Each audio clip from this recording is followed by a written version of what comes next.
गिरना शुरू हो जाए तो आपको सावधान हो जाना है। ये आपके फेफड़ों की एक बीमारी का एक संकेत लक्षण हो सकता है। इसके साथ साथ अगर आपको कभी भी टीबी हुई है तो आपको फेफड़ों का विशेष ध्यान रखने की जरूरत है।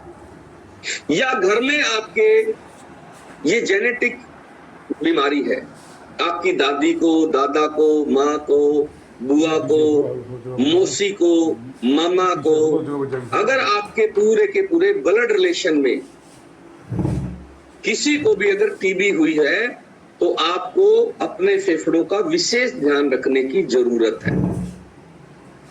जैसे हमारी इम्यूनिटी होती है, बाकी अंगों की इम्यूनिटी होती है, भाई आपकी हड्डियां कितनी मजबूत है, आपकी स्किन कितनी मजबूत है, आपका हार्ट कितना मजबूत है, आपका पाचन कितना मजबूत है, ठीक वैसे ही एक इंडिपेंडेंट इम्यूनिटी आपके फेफड़ों की भी होती।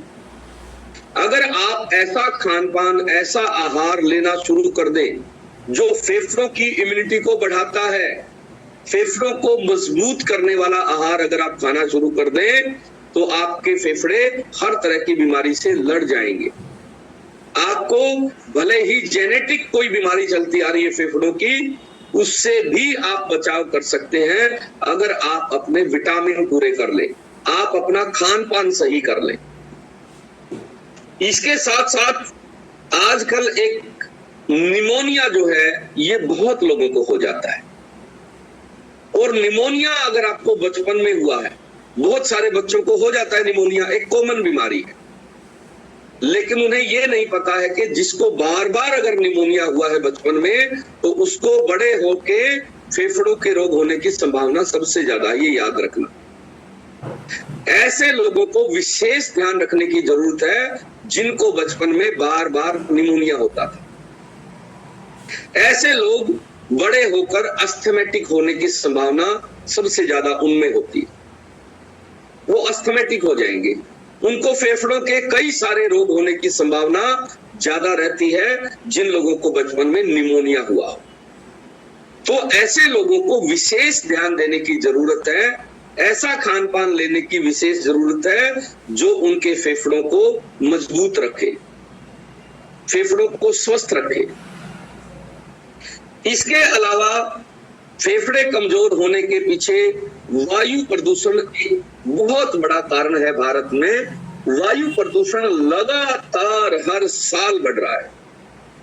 अभी दिल्ली की रोज आप खबरें देख रहे हो, दिल्ली और एनसीआर, दिल्ली के आसपास का एरिया ऐसा हो गया है, अगर आप उस एरिया में रह रहे हो और लगातार आप किसी कारण से काम धंधे के चक्कर में अगर घर से बाहर रहते हैं तो आप जाने अनजाने में आप अपने फेफड़ों को खराब कर लेंगे। अब किसी का काम है, आप दिल्ली नहीं छोड़ सकते, आप घर से बाहर जाना बंद नहीं कर सकते, करें क्या? उसका भी समाधान आज हम बताएंगे यहाँ पे कि आपको ऐसे वातावरण में कैसे अपने फेफड़ों को सुरक्षित रखना है। तो वायु प्रदूषण एक बहुत बड़ा कारण है भारतीय लोगों में फेफड़ों के रोग बढ़ने का। इसके साथ साथ धूम्रपान, स्मोकिंग जो लोग करते हैं, ये एक बहुत बड़ा कारण है।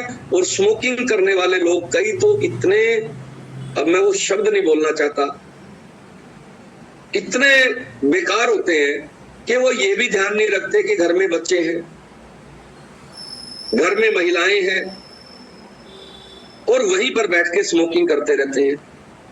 और वो जो धुआं है वो घर से बाहर निकलने का कोई रास्ता ही नहीं है, और दिन रात घर में एक प्रदूषण का वातावरण बना रहता है। वो जो प्रदूषित वातावरण है वो घर के बहुत सारे सदस्यों के फेफड़े खराब कर देता है। अपराध एक ने किया, स्मोकिंग एक ने की, सजा पूरा परिवार भुगत रहा है।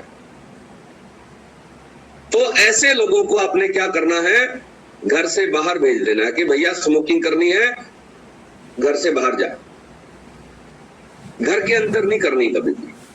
तो इसके साथ साथ कुछ ऐसी आदतें हैं जो फेफड़ों को बीमार करती हैं। जैसे ऑल आउट लगाना, कितने लोग ऑल आउट लगाते हैं घर में मच्छरों को भगाने के लिए? हैंड रेज करो जल्दी से। वेरी गुड, वेरी गुड, बहुत बढ़िया। ऑल आउट लगाने वाले लोग, आप जो है अपने फेफड़ों को जहर दे रहे हैं, जहर, डायरेक्ट जहर है वो। ऑल आउट के ऊपर लिखा हुआ है पॉइजन, जहर। क्योंकि अगर उसमें जहर ना हो तो मच्छर मर ही नहीं सकते उससे। आप दिन रात, कई लोग तो ऐसे हैं दिन रात ऑल आउट को जला के ही रखते हैं और कमरा बंद है। वो जो ऑल आउट से धुआं निकला, विषैला धुआं निकला, जहरीला धुआं निकला, और आप उसी में सांस ले रहे हैं, धीरे धीरे फेफड़ों का कैंसर हो जाएगा। ये हम नहीं कह रहे, वैज्ञानिक कह रहे हैं। ये जब से ऑल आउट का कंसेप्ट आया है तब से फेफड़ों के रोग बढ़े हैं, फेफड़ों का कैंसर बढ़ा है। तो लगातार ये जो ऑल आउट है, या फिर बहुत सारे लोग काला हिट मार लेते हैं। काला हिट उससे भी खतरनाक जहर है। आपने स्प्रे किया, कमरा बंद किया, मच्छर मर गए, और आप बाद में आके उसी में सो गए। वो जो जहर वातावरण में था वो सांसों के माध्यम से आपके फेफड़ों द्वारा खींच लिया गया और शरीर में एंटर कर गया है। आपको लगता है इससे क्या हो रहा है? बहुत खतरनाक जहर है, उसके ऊपर बकायदा लिखा हुआ है, और आप रोज उसका इस्तेमाल करोगे। छोटे बच्चों के लिए तो और भी खतरनाक है ये। उनको बचपन से ही फेफड़ों के रोग हो जाएंगे अगर आप ऑल आउट लगा के रखोगे तो। काला हिट रोज इस्तेमाल करोगे तो ये दिक्कत पैदा कर दे। लगा के रख देंगे, रात भर जल रही है, धुआं दे रही है, इतना दोहरा नुकसान है। पहला तो धुआं नुकसानदायक है, दूसरा वो जहरीला धुआं है, उसके अंदर जहर है। अगर जहर ना हो उस धुएं में तो मच्छर मर ही नहीं सकते, साधारण बात है। और वो जहर वाला धुआं आप रोज अपने बच्चों को, अपने घर में जितने भी सदस्य हैं उनको आप वो जहर वाला धुआं दे रहे हो। कार्ड आ गए हैं छोटे छोटे, एक छोटा सा कार्ड आता था, उसको जला दो, वो इतना धुआं करता है जहरीला और सारे मच्छर मर जाते हैं।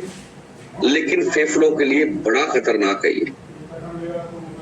तो ये जो मॉर्टिन है, कछुआ छाप है, ऑल आउट है, काला हिट है, या मच्छरों को भगाने के लिए, मक्खियों को भगाने के लिए जिस तरह के भी ये उपकरण है, ये आपके फेफड़ों के लिए बहुत खतरनाक है, ये याद रखना।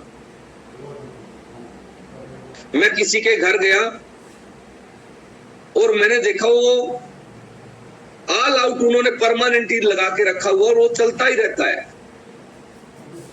मैंने कहा भाई साहब ये, बोला जी तो हमारे चलता ही रहता है। मैंने कहा कारण? बोला जी मच्छर मक्खी आएंगे तो मर जाएंगे। घर के जाली भी लगी हुई है। मैंने कहा भैया ये जो जाली लगी हुई है इसको बंद रखा करो, मच्छर आने ही मत दो।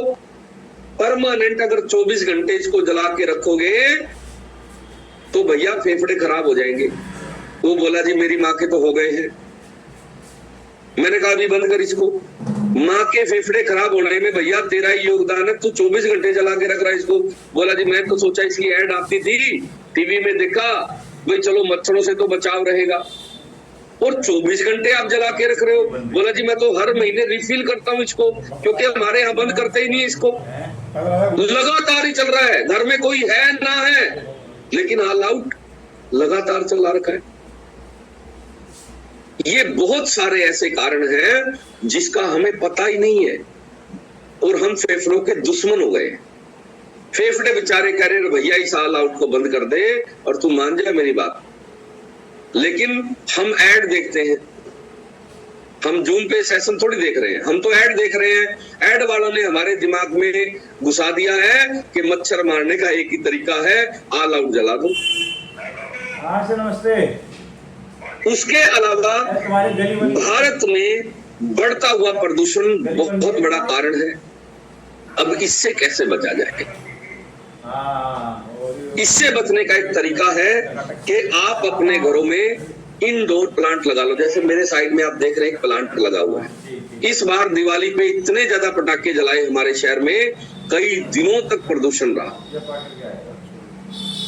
तो इंडोर प्लांट हमने 10-15 लगाए हुए हैं अपने घर में, ताकि घर के अंदर ऑक्सीजन का लेवल पूरा रहे। आप पौधे लगा सकते हैं। इसके अलावा कुछ लोग धार्मिक होते हैं, धार्मिक, वो पूजा पाठ करते हैं घर में। कितने लोग पूजा पाठ करते हैं, धूप अगरबत्ती लगाते हैं घर में? जल्दी से हैंड रेज करो। वेरी गुड, बहुत बढ़िया। हाथ खड़ा करो जो लोग घर में धूप अगरबत्ती लगाते हैं। वेरी गुड, बहुत बढ़िया। देखो कितने लोगों ने हैंड रेज किया है, तो घर के अंदर धूप अगरबत्ती लगाते हैं। ओम जय जगदीश हरे गा रहे हैं रोज, अगरबत्ती लगा के, धूप लगा के। ये आज से ही बंद करना है। ओम जय जगदीश हरे बंद नहीं करना है, धूप और अगरबत्ती लगाना बंद करना है। ये जो घर के अंदर आप धूप और अगरबत्ती लगा रहे हो, इससे आपके घर में प्रदूषण का लेवल बहुत ज्यादा बढ़ जाता। घर के अंदर कभी भी धूप और अगरबत्ती नहीं लगानी है, लानी नहीं है, लगानी तो बहुत दूर की बात है। घर में अगर आपने पूजा करनी है, घी का दिया जलाना है। कौन सा घी का दिया जलाना है? अब हमारे यहाँ पर देखो, पूजा का घी अलग से आता है, 200 रुपए का 1 किलो। आपको क्या लगता है भैया, वो 200 रुपए का जो 1 किलो घी आप लेके आए हो, वो असली है? सबको पता वो नकली घी है। यानी हम परमात्मा के साथ भी ठगी कर रहे हैं। अपने लिए लाएंगे अमूल का, वीटा का, सरस का, तो अच्छा ब्रांड होगा उसका घी लेके आएंगे, और दिया जलाने के लिए 200 रुपए किलो वाला घी। आपको भी पता है ये घी नहीं है, और ठगी करने के हम मास्टर हैं। हम परमात्मा को ही नहीं बख्श रहे हैं ठगी करने से। तो असली घी का दिया जलाओ, या आप कुछ भी मत जलाओ, आप वैसे ही बैठ जाओ, ओम जय जगदीश हरे वैसे कर लो, ठीक है। लेकिन घर के अंदर ये प्रदूषण मत करो। ये कोई धार्मिकता नहीं है, ये एक मार्केटिंग है धूप अगरबत्ती वालों की। एक महिला हमारे जानकार थी, और मैं उनके घर गया, शाम का टाइम था। तो मैंने देखा, उन्होंने जब दरवाजा खोला तो घर में से कितना धुआं निकल रहा है, जैसे कहीं आग लगी हुई है। मैंने पूछा, आंटी ये इतना धुआं किस चीज का है? उसने कहा, बेटा मैंने पूजा की थी अभी थोड़ी देर पहले, पूजा की थी, इतना धुआं। वो बोली, जी मैं 5 अगरबत्ती लगाती हूँ। 5 किस लिए लगाते हो? उसने कहा, जी एक मैं लगाती हूँ बालाजी के नाम की, एक लगाती हूँ पितरों के नाम की, एक लगाती हूँ माता के नाम की, एक लगाती हूँ भैरव बाबा के नाम की, और एक लगाती हूँ हमारे कुल देवता के नाम की। 5 अगरबत्ती रोज लगाती हूँ। तो मैंने कहा, एक बार दरवाजा खोल दो ताकि ये धुआं निकल जाए। उसके बाद जब वो हम लोग बैठे, चाय पानी पी, मैंने पूछा, आंटी आपको कौन कौन सी बीमारी है? उसने कहा, बेटा मेरे फेफड़े खराब हो गए हैं। मैंने कहा, फेफड़े आपके खराब हो गए हैं ये 5-5 अगरबत्ती लगाने से? डॉक्टर ने कभी नहीं बताया। बोली, ना जी डॉक्टर ने तो कभी ये पूछा ही नहीं, ना डॉक्टर हमारे घर आया। भाई डॉक्टर को पता चल जाए कि हमारे घर में कितना धुआं कर रखा मैंने कहा, आज से ही ये अगरबत्ती लगाना बंद करो, आपके फेफड़े ठीक हो जाएंगे। और वही हुआ। उसने जो दवाइयों से ठीक नहीं हो रही थी चीज, एक छोटी सी आदत के कारण घर में सबके फेफड़ों की कोई न कोई दिक्कत चल रही थी। कितने लोग भी घर के अंदर धूप अगरबत्ती लगा रहे हैं, आज से ही बंद करनी है भैया, ये बड़ी खतरनाक है। धूप और अगरबत्ती से जो धुआं निकल रहा है वो फेफड़ों के लिए जहर है। घर में सबके फेफड़ों के दुश्मन बन गए हो आप घर में वैसे पूजा करो, ध्यान करो, साधना करो, परमात्मा का ध्यान करो, मंदिर बनाओ, बैठो, गुरु ग्रंथ साहब रखो, आप नमाज करो घर में, आप प्रार्थना करो, प्रेयर करो, जो मर्जी करो, लेकिन प्रदूषण मत करो। ये आपने आज से नहीं करना है। ये फेफड़ों की बीमारी का एक बहुत बड़ा कारण हो गया भारत में और किसी को पता भी नहीं है। अभी हिमाचल प्रदेश में हम किसी मित्र के घर गए और उसने कहा जी चलो गांव में चलते हैं पहाड़ पे। मैंने कहा चलो जी, गांव चले गए हम। रात को हमने खाना बनाया हुआ था माँ ने, और उसने कहा बेटा खाना लग गया, आ जाओ। घर में जो बुजुर्ग थे उसने कहा मैं अभी पूजा करके आता हूँ, फिर खाना खाएंगे, पहले पूजा। मैंने कहा कराओ जी।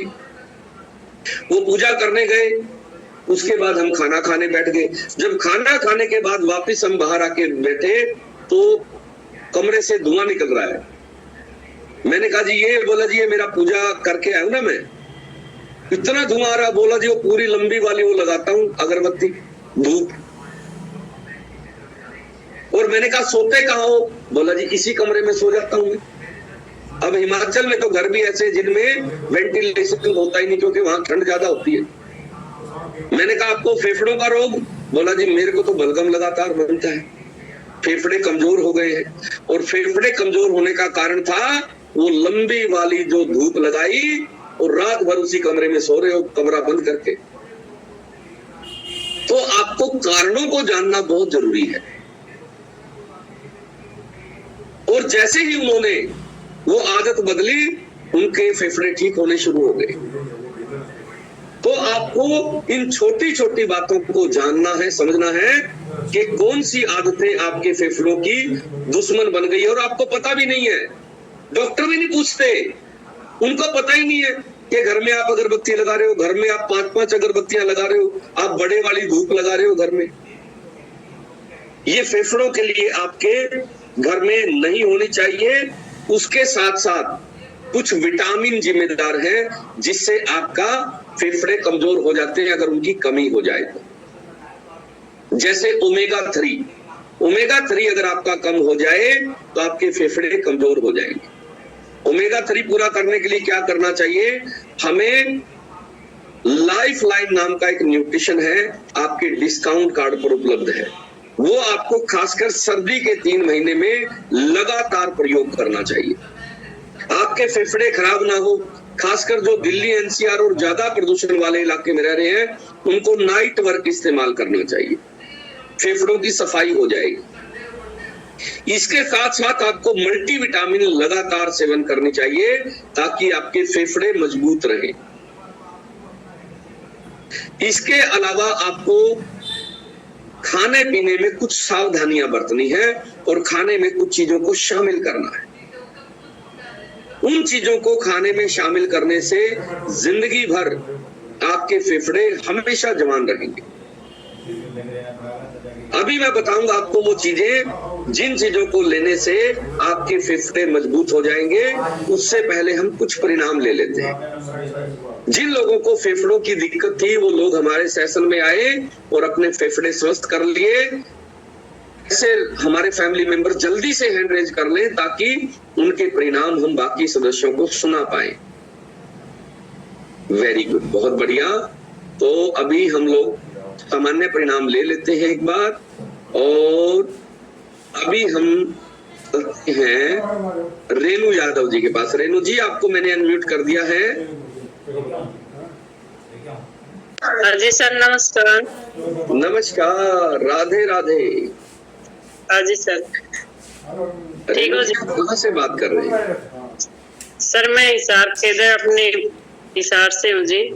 वेरी गुड, बहुत बढ़िया। हाँ जी। आप बताएं रेणु जी, आपने क्या क्या परिणाम लिए हैं?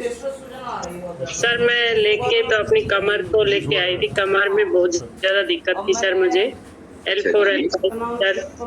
लेकिन सर कमर के साथ साथ मुझे यहाँ आने के बाद सबसे पहले पता चला कि ये मुझे अस्थमा की दिक्कत थी। हाँ जी सर, हमारे यहाँ पे प्लांट है जैसे अपने HPGCL का, यहाँ पोल्यूशन था, यहाँ आने से बहुत ज्यादा दिक्कत होती थी सर, मुझे चल रहा था सर। तो यहाँ आने के बाद सबसे पहले सर मैंने अपना डिस्काउंट कार्ड बनवाया सर। उसके बाद सर मैंने अपने विटामिन ऑर्डर किए और फिर सर मैंने अपनी रसोई बदली, अपना खान पान बदला। और सर घर में जो आपने इंडोर प्लांट बताए सर, मैंने वो सारे यूज किए। ओके, हाँ जी सर। और आज सर मैं पूरी तरह स्वस्थ हूँ, कोई दिक्कत नहीं है सर मुझे। वाह, हाँ जी सर। वेरी गुड, बहुत बढ़िया। तो इतने अद्भुत आपके परिणाम आ गए हैं। और थोड़ा सा मैं रेणु जी के बारे में बता देता हूँ। ये एक पावर प्लांट में रहते हैं, बिजली घर पे, और वो बिजली घर है कोयले से चलने वाला। और कोयले से चलने वाले बिजली घर के आसपास आपको पता है पोल्यूशन ज्यादा होता है, और बहुत सारे लोगों को, आसपास के लोगों को जो फेफड़ों के रोग है वो होने की संभावना हो जाती है। तो रेणु जी को भी इसी तरह की दिक्कत थी, और ये आए थे यहाँ पर सिर्फ अपनी कमर दर्द ठीक करने के लिए। बाद में इन्हें पता चला कि इनके फेफड़ों की जो दिक्कत है वो भी यहाँ से ठीक हो सकती है, और इन्होंने अपना डिस्काउंट कार्ड बनवाया, अपने खान पान में बदलाव किया, अपने विटामिन पूरे किए, और आज पूरी तरह से स्वस्थ हो गए। जिंक का सेवन किया, मल्टीविटामिन किया, आज पूरी तरह स्वस्थ, कोई दिक्कत नहीं है। वेरी गुड, वेरी गुड, बहुत बढ़िया। देखो, आपको फेफड़ों के जो रोग हैं वो होने के कारण भी पता चले और यहाँ पर निवारण भी पता चला। तो रेणु जी, आपने परमात्मा का बहुत बहुत धन्यवाद करना सर। मेरे कोच का और परमात्मा का बहुत बहुत धन्यवाद सर, और सबसे ज्यादा आपका।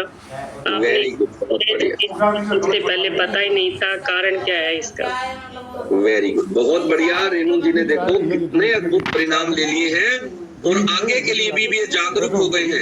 इन्होंने बताया कि हमने, क्योंकि घर के अंदर ऑक्सीजन का लेवल बढ़ाना बहुत जरूरी था, और वो बढ़ाते हैं 24 घंटे ऑक्सीजन देने वाले इंडोर प्लांट। चार्ज होता है। तो मैं कल आपको और ज्यादा डिटेल में भी उनके बारे में बताऊंगा, कौन कौन से पौधे हैं जिसको आप अपने घर के अंदर लगा सकते हैं। अभी हमारे पास और भी बहुत सारे परिणाम हैं। तो लोगों ने हैंड रेज किया हुआ और कैमरा बंद है। ये इन लोगों की समझ में नहीं आती भाई हैंड रेज किया है क्यों इन्होंने। तो चलिए, अभी हमारे पास और भी बहुत सारे परिणाम हैं, तो परिणाम अभी हम लोग लेते हैं। तो अभी हमारे पास परिणाम है, यस, बनवारी लाल जी का। बनवारी लाल बाबू जी, आपको अनम्यूट कर दिया है मैंने। हाँ जी, बनवारी लाल बाबू जी, आपको अनम्यूट कर दिया है। ये शायद दुकान पे बैठे हुए हैं। हाँ जी,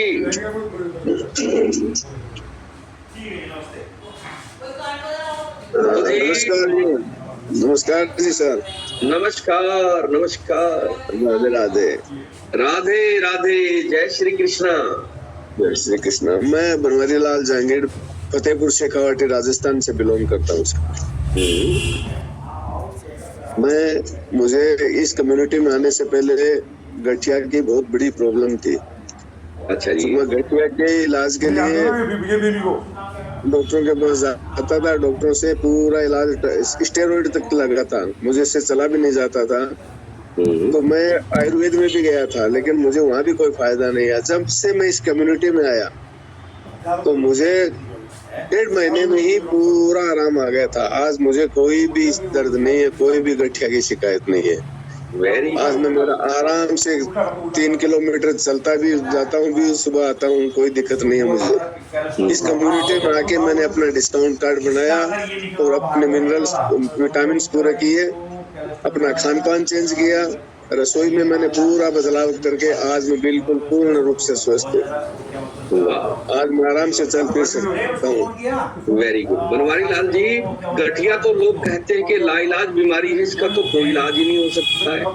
जी बिल्कुल सर, मुझे भी यही बोला था कि आपको तो जीवन भर ये दवाइयाँ लेनी पड़ेगी। तो मैं बोला ये जीवन भर फिर परेशानी कर देंगे।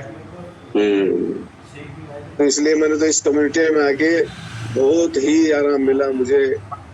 बहुत सभी का बहुत बहुत धन्यवाद। Very good. बनवारी लाल जी, आपका गठिया ठीक हुआ, कितने साल पुराना गठिया था आपको? मेरे को 8-10 साल से प्रॉब्लम थी सर। 8-10 साल से। 8-10 साल पुराना गठिया आपका ठीक हो। वाओ। नजला भी लाइलाज बीमारी है? बिल्कुल बिल्कुल सर। बहुत बढ़िया। तो देखो, बाबू जी की सारी बीमारियां ठीक हो गई। आपने सबसे पहले क्या किया बाबूजी यहाँ के? मैंने सबसे पहले यहाँ इसमें आके कम्युनिटी में अपना डिस्काउंट कार्ड बनाया, फिर मैंने जी। अपने विटामिन पूरे किए, अपना खान पान चेंज किया, पूरा रसोई में बदलाव किया मैंने। वेरी गुड, बहुत बढ़िया। और बाबूजी आप इस कम्युनिटी में पहुंचे कैसे थे? मैं सोशल मीडिया के द्वारा आया सर। सोशल मीडिया पे आपने हमारी पोस्ट देखी, उसके बाद आप आए, फिर आपने जी। सेशन अटेंड किया, और आपको विश्वास कैसे हुआ बनवारी लाल जी? मैं जब इतने लोगों के परिणाम सुना तो मुझे इसमें ऐसे विश्वास हुआ कि जब इतने लोग, इतनी गंभीर बीमारियों के लोग यहाँ पे ठीक हो रहे हैं, तो मैं तो गठिया ये क्यों नहीं ठीक हो सकता, मैं भी बिल्कुल ठीक हो जाऊंगा इसमें। बहुत बढ़िया, तो बहुत बढ़िया बाबूजी, आपने परमात्मा का बहुत बहुत धन्यवाद करना है। बहुत बहुत धन्यवाद सर, आपका बहुत बहुत क्योंकि धन्यवाद। गठिया जैसा जो रोग है ना, वो इतना खतरनाक होता है, 24 घंटे दर्द रहता है इसमें, और एक नया जीवन परमात्मा ने आपको दे दिया है। ये बिल्कुल नया जीवन है सर। बहुत बढ़िया। तो बनवारी लाल जी, परमात्मा का बहुत बहुत धन्यवाद, क्योंकि जब भी जीवन बदलता है परमात्मा ही बदलता है। अपने परमात्मा का बहुत बहुत धन्यवाद करना है। और अभी ये जो हैंड रेज किए हुए हैं, आपका रिजल्ट है क्या है भैया? नीतू संजीव लिखा हुआ है। हाँ जी, आप बताओ। हाँ जी जी सर, नमस्ते सर। नमस्ते, कहाँ से हैं आप? सर मैं एमपी ग्वालियर से हूँ सर। ओके, कब से आ रहे हैं आप सेशन में? सर मैं इस कम्युनिटी में